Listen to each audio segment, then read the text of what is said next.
colocações também. O copta, então, seria por volta ali dos anos 200 e pouquinho, mais ou menos, então. Os eruditos coptas dizem isso. Os eruditos coptas dizem isso. Agora, aqui no Ocidente, principalmente, o pessoal vai dizer que é do século 3 e 4, né? E é universalmente aceito assim. Entendi. De qualquer forma, está bem próximo da primeiro século ali, e com certeza algo valiosíssimo para a gente entender, né? Tanto a questão de manuscritos, como também a questão teológica, né? Falando nessa questão de manutenção, de preservar, até chegar nos nossos dias, o irmão com certeza já ouviu isso, e talvez todos os que estão acompanhando a nossa conversa aqui, já ouviram dizer clérigos e também apologistas católicos, talvez, na internet, dizendo que todas as outras religiões ditas como cristãs só possuem hoje a Bíblia, o canão da Bíblia, por conta da Igreja Católica Apostólica Romana, né? Sem ela, a gente não teria a Bíblia hoje em mãos. Essa informação, ela procede, irmão Querubim? Olha, tem documentos que derrubam essa tese, né? Por exemplo, o Diatessarão, né? O Diatessarão, ele é um escrito que é atribuído a Taciano, que viveu ali por volta do ano 170. Alguns colocam como ano 150. Era comum, era cristã.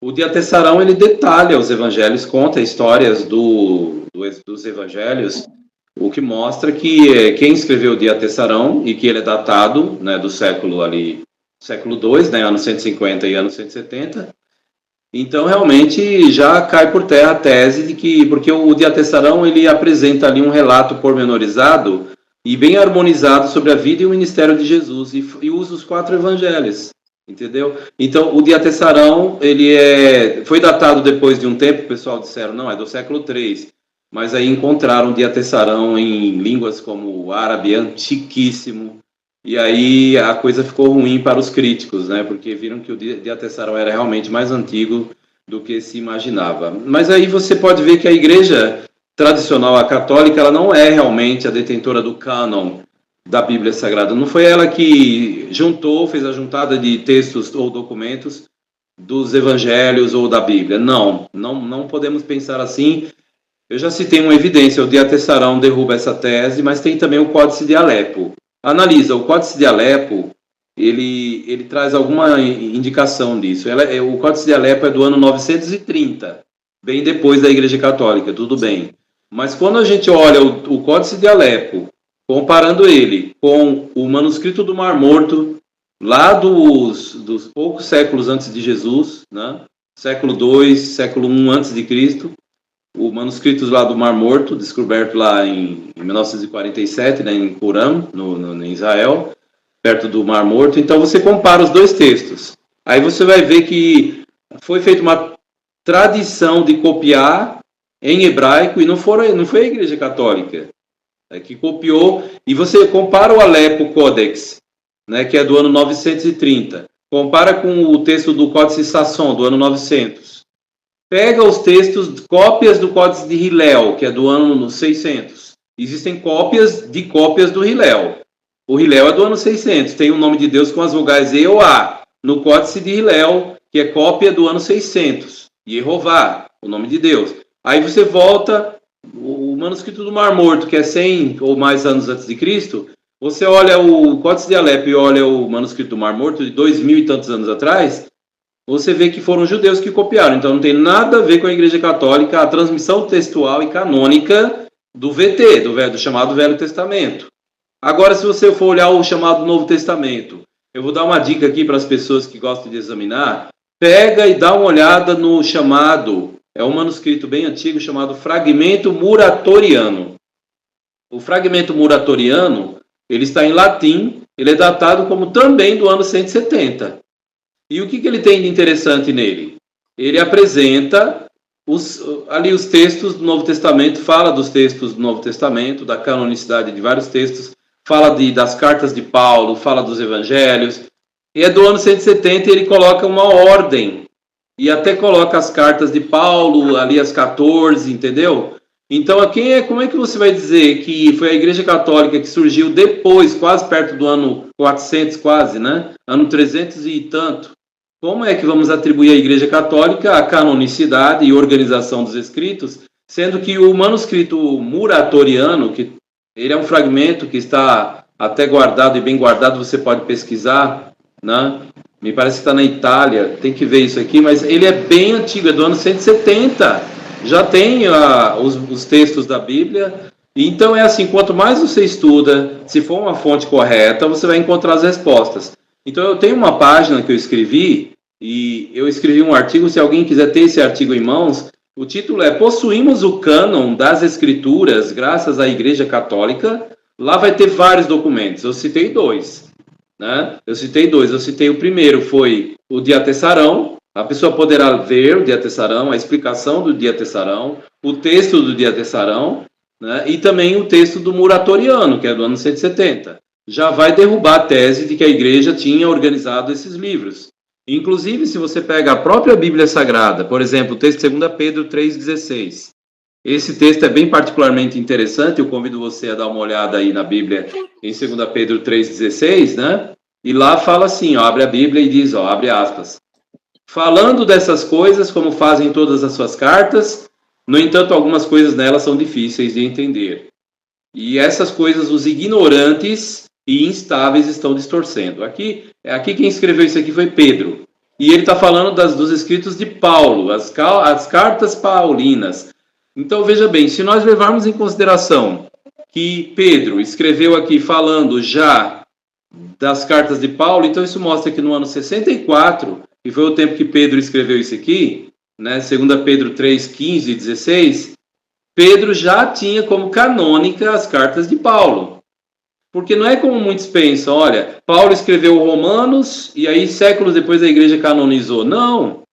Paulo, quando escreveu a carta aos Romanos, a epístola aos Romanos, ele enviou para vários lugares, certo? Quando essas cartas ou epístolas chegavam lá, nas eclésias, nas igrejas, elas eram automaticamente guardadas como documento sagrado, inspirado por Deus.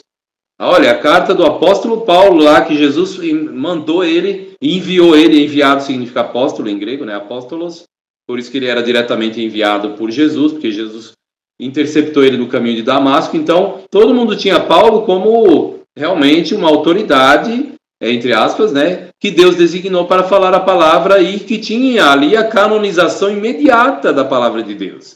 Então, digamos que a carta de Gálatas, ou Coríntios, no ano 55, chegou na região de Corinto, lá na região da Grécia, nas ilhas. Aí alguém pegava, eles copiavam, né, faziam uma cópia, espalhava no idioma local, provavelmente ali já era canonizado. Então as cartas de Paulo já eram canonizadas conforme o próprio Pedro dá testemunho em 2 Pedro 3,16. Então quer dizer, nós temos a Bíblia mostrando que não foi a Igreja Católica que canonizou, nós temos o Diatessarão, nós temos o fragmento muratoriano, né? E nós temos mais coisas, se eu for falar aqui, eu vou falar tanto. Deixa eu citar só mais uma pessoa aqui ou duas, olha. Por exemplo aqui, olha. Eu anotei aqui nesse artigo que eu escrevi, pessoas como Clemente, bispo de Roma. Ele falou sobre várias passagens da Bíblia. E Clemente mostra isso no 2º século. Policarpo também, já no 2º século. Policarpo, bispo de Esmirna. Ele comenta detalhes sobre as cartas paulinas. Detalhes, mostrando que já era do conceito geral de que tais cartas tinham 14 cartas, né, desde Romanos, Coríntios, Gálatas, Efésios, Filipenses. Agora veja só, Policarpo. Policarpo viveu entre o ano 69 ali para frente. Os escritos de Policarpo também, né? Inácio de Antioquia, né? Inácio viveu no fim do 1º século até o século II. Todos estes contam em detalhes, eles fazem citações e trechos de diversas passagens das escrituras gregas cristãs, mostrando que conheciam os escritos canônicos. E se você for no ano 165, você encontra ali Justino, mártir, né? Ele também faz o mesmo. Em seu diálogo com o judeu Trifão, ele fala, está escrito ao citar Mateus. Viu só? Então não tem nada de Igreja Católica nessa história. Igreja Católica é depois, o texto já era canonizado. Eu poderia citar aqui vários nomes, várias provas documentais. É só olhar os escritos na patrística desses homens e você vai ver a data e vai falar, realmente a Igreja Católica apareceu bem depois e eles já usavam os evangelhos e as cartas paulinas e até Apocalipse, entre outros.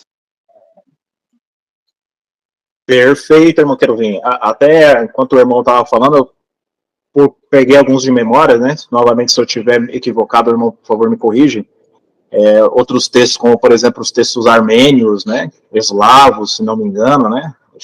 Acho que eu acabei estudando um pouquinho, até lá na página do irmão a respeito disso, que são textos também que não passaram pela mão da Igreja Católica, né? São dois períodos aí de igreja, né? Historicamente falando. A expressão católica, né? Significa universal, ou seja, ela seria aberta para todos os povos, né? E a instituição Igreja Católica Apostólica Romana. Então, a gente não pode confundir esses dois períodos de história, né? É isso que talvez os apologistas católicos e os clérigos, ou eles tentam esconder essa parte da história, ou de fato eles desconhecem a história do próprio desenvolvimento do cristianismo, né? Então, perfeito. Citando então aqui a página do irmão Querubim, Tradução do Novo Mundo Defendida, tá? Quem tiver interesse, por acaso, porventura ainda não conhece essa página, pode acessar lá, que além do que o irmão trouxe atenção, que lá tem diversos outros assuntos, tanto espirituais como também históricos, tá bom? Para quem tiver interesse. Irmão Querubim, você citou aí, quando estava explicando um pouquinho a respeito do Cópita, né?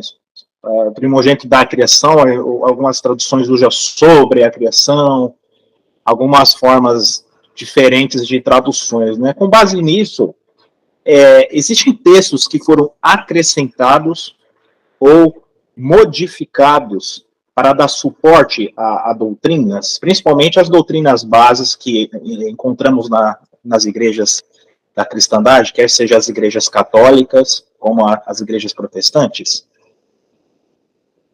Realmente muitos, não foram poucos textos, foram manipulados para fazer as pessoas acreditar no que a igreja queria, né? Infelizmente isso aconteceu, nós podemos citar, e todo tempo a gente encontra um texto a mais, e dá para fazer uma lista enorme. Textos que foram alterados com o passar dos tempos. Teve uma citação engraçada, feita até por um erudito aí, Pickering, né? Ele falando sobre 1 João 5,7, a história de 1 João 5,7 é um desastre, né? Porque nós sabemos que Desidérios Erasmo, no ano 1516, ele foi fazer o seguinte, juntar tudo que era documento em grego, a Bíblia, logicamente, de Mateus e Apocalipse, o chamado Novo Testamento, e ele queria fazer um texto padrão. E ele fez realmente o seu texto conhecido como Novo Testamento de Erasmo. E na hora de colocar certas passagens, ele viu que não poderia ser inspirado por Deus. Como 1 João 5,7, ele não encontrava apoio em nenhum manuscrito de categoria 1 e 2, de jeito nenhum. Ele falou, isso aqui é um texto espúrio. E ele deixou fora, na sua primeira e segunda edição do texto de Erasmo, em grego, que é um texto padrão, né? E que foi usado como base para textos do texto Receptus. Porque tem duas famílias de texto, o Receptus e o crítico, né? Texto crítico. E, no caso, basicamente tinha essas duas famílias. Agora aumentou mais, né? Nós temos a genealógica, que é a família de textos que hoje eles estão juntando tudo que pode, fazendo pelo computador, né? E eu suspeito, eu acho que isso já há muito tempo a Watchtower, né? Lá nos Estados Unidos, ela tem feito assim. Ela pega tudo que pode, faz realmente um eclético, uma coisa eclética de tudo que pode, até Receptus, texto da família Receptus, para depois produzir a sua versão da Bíblia a partir desses idiomas antigos. Mas no caso de Erasmo, ele falou, não vou colocar esse texto, mas aí houve uma pressão tão grande, um barulho tão grande, ele colocou o texto lá de 1 João 5,7, aquela frase que fala, o Pai, a Palavra e o Espírito Santo são isso aí, essa frase, a coma joanina, chamada assim, ela não é parte da Bíblia Sagrada, é um acréscimo posterior, e Desidério Erasmo viu-se obrigado, né, por pressão da igreja na época. E naquele tempo nós sabemos que o Tribunal do Santo Ofício era cruel. Pegava a pessoa, levava, julgava e tacava na fogueira. Então ele viu a pressão muito grande, ele falou, bom, eu vou colocar. E colocou, né? E sob pressão. Então essa história de que a pessoa tinha que colocar ou podia sofrer até uma sanção grave pelo Tribunal do Santo Ofício ou inquisitorial, que estava vigente naquela época e a pena para herege era a morte. Então ele deve ter passado por maus bocados. Então ele colocou o texto e depois anotou, fez uma nota lá na sua versão, olha, isso aqui eu coloquei, mas por causa disso. Aí depois de um tempo, quando veio outras versões, removeram a nota e deixaram o texto com o texto de 1 João 5,7. Aí entrou nas Bíblias posteriores, nas versões protestantes da Idade Média, porque passou para a Vulgata Latina, né? Passou ali, para a Vulgata não, me perdoem, passou para o texto da King James Version em inglês, porque as impressoras começaram a imprimir milhões de versão Rei Jaime em inglês, e aí ela era uma tirada em parte desse texto de Erasmo, né, também, a King James, e aí o resultado é que 1 João 5,7 entrou goela abaixo do povo, um texto que prega a trindade, que não é doutrina clara e objetivamente ensinada na Bíblia, e aí se tornou, mas o texto de 1 João 5,7 é apenas uma ponta do iceberg. Toda hora a gente encontra textos manipulados, né? Por exemplo, ali eu estava lendo esses dias, eu nem conhecia, mas eu estava vendo Judas, versículo 4, a palavra Deus foi acrescentada lá. E você pode ver que não está nos mais antigos manuscritos de categoria 1, 2, 3, até manuscrito de categoria 4, não tem. Mas aí acrescentaram a palavra Deus nesse texto, né? A palavra Deus, me parece que nem no texto Receptus tem essa palavra Deus em Judas, versículo 4, mas foi colocado para dar uma impressão de que Jesus é o próprio Deus Todo-Poderoso. Então, é uma infinidade de textos, é muito triste. Você vai encontrar manipulações e inserções várias. Eu posso citar aqui um outro, por exemplo, Mateus 24, 36. Lá, Jesus fala, acerca daquele dia e daquela hora, ninguém sabe. Nem os anjos dos céus, nem o Filho, mas unicamente o Pai. A frase nem o Filho foi removida de várias versões da Bíblia. Mais uma adulteração, manipulação, tentando dar a impressão de que Jesus é o próprio Ser Supremo. Esse é um outro caso aí, né? A carta de Judas, o irmão citou, eu esbarrei há pouco tempo nesse texto, mas por enquanto eu ainda não me atentei a estudar esse texto, está até na minha lista. Foi mais um texto aí que recentemente eu também não sabia. Alguns ditos professores, por exemplo, a tradução do Novo Mundo, ela usa os manuscritos mais antigos e mais confiáveis ali, né, um deles lá, o papiro 66, tá, por exemplo, em João capítulo 1, versículo 18, onde fala a respeito da palavra monogenes theos, né, desculpe aí a pronúncia, se outras bíblias rezam ali como monogenes, huios, né, relacionado ao filho, né. Sim. Então a tradução se pautou, né, nesses manuscritos mais antigos, mais confiáveis. Mas alguns questionam que, por exemplo, no mesmo Evangelho de João, capítulo 14, versículo 14, algumas traduções usam a expressão se me pedires em meu nome, Jesus falando lá, né, usando esse me, e a tradução do Novo Mundo não usa essa expressão me. Aí alguns falam assim, mas essa expressão se encontra no papiro 66, porque vocês usaram ali João 1,18, e João 14,14, vocês não usaram isso, usaram outros papiros. Como é que, dentro de um contexto de tradução de Bíblia, né, o irmão como especialista aí, pode explicar essa contradição, entre aspas, na mente e na visão dessa pessoa, né? Como é que a gente pode trabalhar isso? No caso, João 14,14, você vai encontrar nesse caso aí específico, praticamente como se fosse, parece um empate, né? Realmente tem manuscritos antigos que colocam me. E tem manuscritos também mais antigos, por sinal, né, que já não coloca me. Jesus não falou para orar a ele não disse se me pedir. Até porque, olhando o texto, você vê assim, se me pedirdes em meu nome. Então, não poderia repetir me pedirdes em meu nome, porque fica uma tautologia. Então, você já vê que tem uma quebra de lógica, né? Uma pessoa usar o pronome meu, né? E usar ali um pronome possessivo meu também, né? Ou a mim, que seria reflexivo, não, um pronome não é um reflexivo, mas é a repetição que não tem base, isso já é estranho. Então, a mentira tem perna curta, né? Nós sabemos que nesse texto nós podemos ver que isso já compete fortemente contra essa leitura. Os versículos em volta, né? Jesus fala de uma maneira direta, se me pedirdes, em outras passagens, que já deixa claro que, aliás, não é se me pedirdes, se pedirdes em meu nome, não tem o me, repetindo, corrigindo aqui. Em outras passagens você não vai ver o me. É que eu não esperava que você ia tocar nesse assunto, eu teria alguma coisa aqui já elaborado, mas uma coisa que eu quero lembrar, eu vi nesse caso desse texto, realmente ele tem alguns manuscritos que tem, e tem, obviamente eu entendo que é uma adulteração posterior, né? Essa coisa da era da apostasia. Por quê? Porque além de contradizer o próprio versículo em si, seria o contexto imediato, que tem uma tautologia grotesca, você vai olhar em volta da Bíblia, em textos, no capítulo 16 ali, por exemplo, né, de João, onde Jesus fala, ele não diz a mim, me pedirdes, ele fala pedirdes em meu nome, né? Então, tem textos que vão mostrar a maneira da leitura correta. Mas aí tem outra questão também. Nós temos que olhar a categoria dos manuscritos, né? Por exemplo, o copta, que é um categoria 2, né? O sinaítico, os 4 grandes unciais, como é que está a leitura, né? Então, o que fica pesado é quando você encontra manuscritos de categoria 1 que não coloca essa leitura, e é o que é o caso, acontece também. Então, deixa o assunto bem a favor da leitura mais correta. E você vê que a maioria dos textos padrões não coloca esse me, não aceita esse me. Então, quais são os textos padrões? E o que é um texto padrão? Então, pega, por exemplo, o Westcott Hort, a primeira edição do texto de Westcott Hort, né? 1881, ele fez uma gema, ele falou, quem quiser fazer a Bíblia tem que tirar daqui. Então ele pegou todos os manuscritos em gregos que havia no mundo, vamos dizer assim, e fez uma gema, que é o texto WH, Westcott Hort, 1881, é de Mateus até Apocalipse, é em grego, tá? É tudo em grego.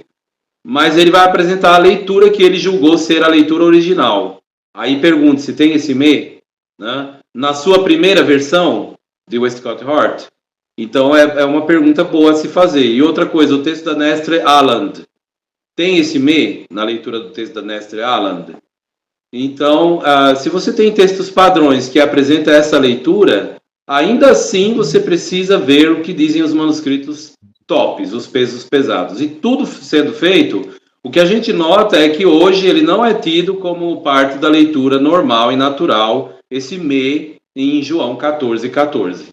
A maioria das versões recentes, elas não estão adicionando esse me de forma alguma, porque ficou claro que até mesmo versões trinitárias não estão adicionando o me, porque não é canônico.